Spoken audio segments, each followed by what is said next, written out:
মাত্র ৩টি উপকরণে তৈরি করতে পারবেন এরকম একটি ডেজার্টের রেসিপি আজকে আপনাদের সাথে শেয়ার করব। আসসালামু আলাইকুম দর্শক, আশা করি সবাই ভালো আছেন। তো অতিথি আপ্যায়নে অথবা ঈদের স্পেশাল ডেজার্ট হিসেবেও কিন্তু এই ডেজার্টটা আপনারা চাইলে ট্রাই করতে পারেন। আশা করি আজকের রেসিপি আপনাদের কাছে বরাবরের মতো ভালো লাগবে। ভিডিও ভালো লাগলে অবশ্যই প্লিজ আমার চ্যানেলটি সাবস্ক্রাইব করে আমার পাশে থাকবেন। এখন ডেজার্ট তৈরি করার জন্য প্রথমেই নিয়ে নেব 2টা ডিম। আপনি চাইলে 3টা অথবা 4টা ডিম দিয়েও এই ডেজার্টটা তৈরি করতে পারবেন। তবে আপনি কতটুকু তৈরি করবেন, কয়জনের জন্য তৈরি করছেন সেটা একান্তই আপনার উপরে নির্ভর করে। সেক্ষেত্রে উপকরণ একটু বাড়িয়ে দিতে হবে। তো এখন ফ্লেভারের জন্য দিয়েছি 1/2 চামচ পরিমাণে ফ্লেভারটা আপনার যেই ফ্লেভার পছন্দ হবে ওইটাই আপনি দিতে পারবেন। তো চাইলে এখানে কিন্তু এলাচি পাউডারও দেওয়া যাবে, সেক্ষেত্রেও খেতে অনেক ভালো লাগবে। তো এখন ডিম 2টা ভালোভাবে একটু ফেটিয়ে নিয়েছি। এখন চলে যাব চুলায়। তো এদিকে আমি ক্যারামেলের জন্য 1/3 কাপ চিনি নিয়েছি। তো 1/3 কাপের চেয়ে একটু কম হবে। আর দিয়ে দিয়েছি হালকা একটু পানি। এখন মিডিয়াম টু লো আঁচ করে নেড়েচেড়ে একটি ক্যারামেল তৈরি করে নেব। আর হাই আঁচে কখনোই ক্যারামেল তৈরি করবেন না, সেক্ষেত্রে কিন্তু ক্যারামেল তেতো লাগে আর পুড়ে যায়, খেতেও ভালো লাগে না আর বাজে একটি স্মেল আসে। আর এখন এই অবস্থায় আমি চুলাটা বন্ধ করে দিয়েছি। আর এই অবস্থায় চুলাটা জ্বালানো থাকলে কিন্তু এটা আরও হিট হয়ে যাবে আর এটা আরও বেশি তেতো হয়ে যাবে, মানে বেশি কালার হয়ে যাবে। কালার হয়ে গেলেই কিন্তু এটা তেতো হয়ে যাবে। তো এখন এই অবস্থায় কিছুটা পরিমাণে দুধ দিয়ে তারপরে ভালোভাবে নেড়েচেড়ে তারপরে বলক তুলে নেব। আর আপনি এটা ক্যারামেলটা ডেজার্টটা কতটুকু কালার করতে চাচ্ছেন সেটা কিন্তু নির্ভর করে আপনি কতটা ক্যারামেলের কালার করছেন সেটার উপরে। আপনি যদি এটার কালারটা আরেকটু কম করেন সেক্ষেত্রে কিন্তু ডেজার্টের কালারটা আরেকটু হালকা হবে।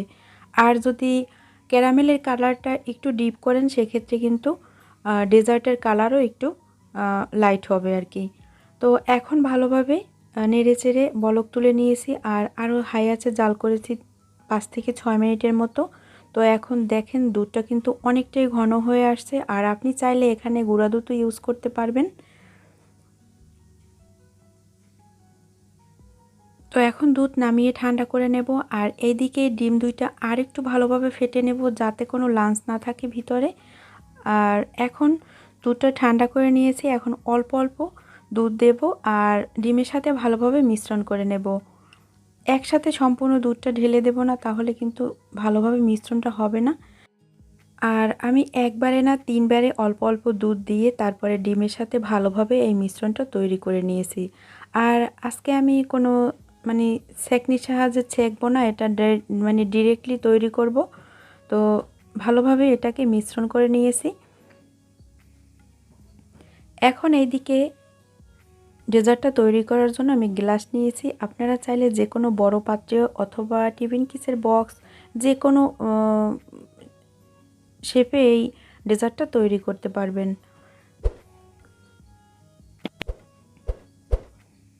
তো বন্ধুরা, আমার চ্যানেলে যদি আপনারা নতুন এসে থাকেন আর আমার ভিডিও যদি আপনাদের ভালো লেগে থাকে, তো এরকম মজার মজার রেসিপি পেতে চাইলে আমার চ্যানেলটি সাবস্ক্রাইব করে রাখতে পারেন আর চাইলে আমার ছোট্ট চ্যানেলটি ঘুরে আসতে পারেন।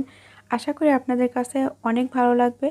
আর আমার চ্যানেলে কিন্তু অনেক রকমের দইয়ের রেসিপি, মিষ্টি রেসিপি, অনেক রকমের বিভিন্ন আইটেমের রেসিপি দেয়া আছে, দেখলে আপনারা অবশ্যই উপকৃত হবেন।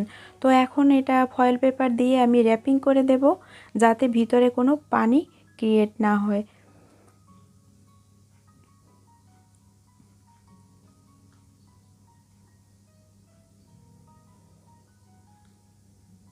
আর আপনাদের কাছে যদি ফয়েল পেপার না থাকে সেক্ষেত্রে ঢাকনার সাথে একটা কাপড় পেঁচিয়ে তারপরে ঢাকনাটা দিয়ে ঢেকে দিবেন, তাহলে আর ভিতরে পানি ক্রিয়েট হবে না। আর এইদিকে আমি 2 কাপ পরিমাণে পানি দিয়েছি আর এরকম একটি সুতির কাপড় দিয়েছি। এখন আমি এটার উপরে সরাসরি আমি হাঁড়ির সাথে লাগিয়ে তারপরে গ্লাসগুলো বসাতে চাচ্ছি না, যার কারণে এরকম সুতির কাপড় দিয়ে তারপরে আমি গ্লাসগুলো তার উপরে বসিয়ে দিয়েছি।